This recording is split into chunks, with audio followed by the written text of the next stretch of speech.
Қан айналымын жақсартатын 10 тағам. Кейбір тағамдар қан айналымын тиімді және табиғи түрде жақсартады. Тамырлар, өсімдіктер немесе жемістер. Сіз қайсысын тұтыну керектігін білесіз бе? Аяқтың ауыр болуы мен варикозды веналар бұл қан айналымының нашарлауынан болатын қолайсыздықтар. Оны жақсарту үшін кейбір тағамдарды қолдану ұсынылады. Денсаулық сіздің табаққа да байланысты. Бірінші, қызыл жүзім. Қызыл жүзім әсіресе қан айналымын жақсарту үшін ұсынылады. Ол ұнтақ түрінде, капсула түрінде, инфузияда, бальзамда және ана тұнбасының тамшылар түрінде. Оның артықшылықтарынан ләззат алыңыз және варикозды және ауыр аяқтарыңызды жеңілдетіңіз. Екінші, шоколад. Нашақорлар үшін бұл өте жақсы жаңалық. Шоколад қан айналымын жақсартады. Алайда ақ немесе сүтті шоколад алу туралы мәселе жоқ. Бізді қызықтыратыны құрамында 70% какао бар қара шоколад. Үшінші, зімбір. Біз енді имбирь мен оның көптеген қасиеттерін ұсынбаймыз. Табиғи медицинада жиі қолданылатын бұл тамыр қан айналымын ынталандыру үшін тамаша.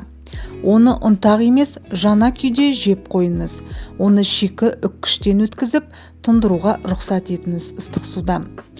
Төртінші, қарбыз. Бұл шырынды ылғалдандыратын жеміс.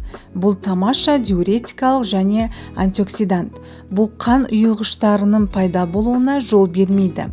Жеміс варикозды веналардан зардап шеккенде мөлшерсіз тұтынылатын жеміс. Бесінші, сарымсақ. Біздің ақсақалдар сарымсақ пен оның қасиеттерін білетін қан айналымына пайдалы әсер етеді.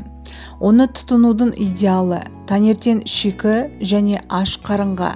Дәмі мен иісі сізді сондай-ақ айналаңыздағы адамдарды мазаласа да тиімді. Алтыншы, куркума. Куркума соңғы жылдары табиғи емдеуге қажет затқа айналды.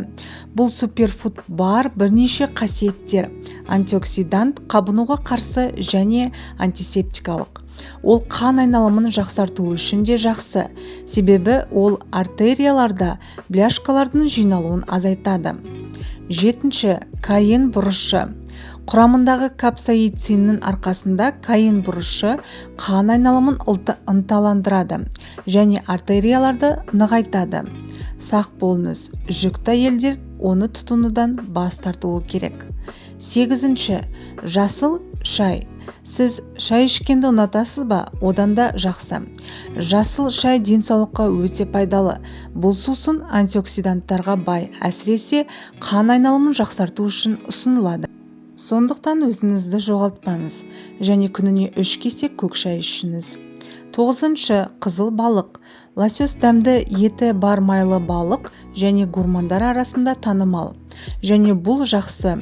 Өйткені омега-3 пен май қышқылдарына бай. Бұл қан айналымын жақсарту үшін өте қолайлы. Есіңізде болсын, бұл орында рационға майлы балық пен майсыз балықты алмастырыңыз. 10-шы, годжи жидектері.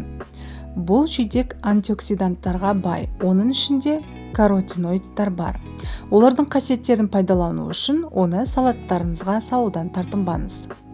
Достар, еңбекті бағалап каналға тіркеліп, лайк басуды ұмытпаңыздар. Видеоны әлеуметтік желілерде бөлісеңіз риза боламыз. Қолдау білдіріп, каналға тіркелгендердің барлығына рахмет. Алдыда әлі талай пайдалы ақпараттармен бөлісеміз. Аман, сау болыңыздар.